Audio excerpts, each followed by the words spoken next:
But we start with Ben Winslow on what comes next with face coverings in classrooms across the state. Ben.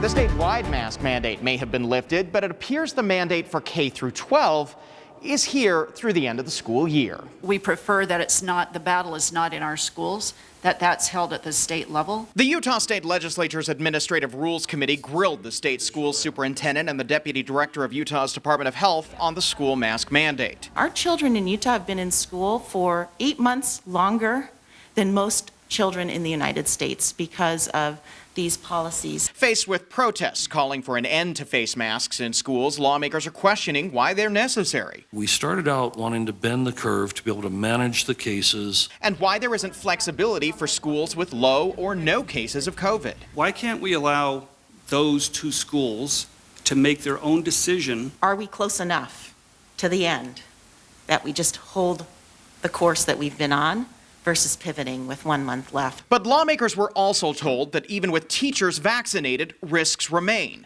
The Senate Minority Whip was emotional. She discussed her 6-year-old becoming a long hauler after the family got COVID. This is a real disease.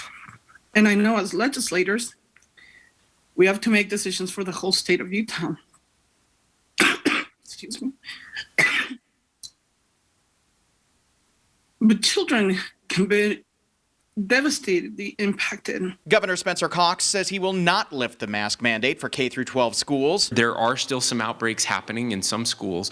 Then if kids don't have masks on, then they have to miss school for a couple weeks, and that's what we don't want to happen. While members of the committee vented, they adjourned without taking action. I don't think it's a difficult fix to allow for some additional flexibility, especially as we're coming up on different graduation, different dances, different things like that, where if it can be done safely. The Department of Health did give me some more information on how COVID-19 is going. Right now, it appears we're in a plateau headed into another decline. That's good news.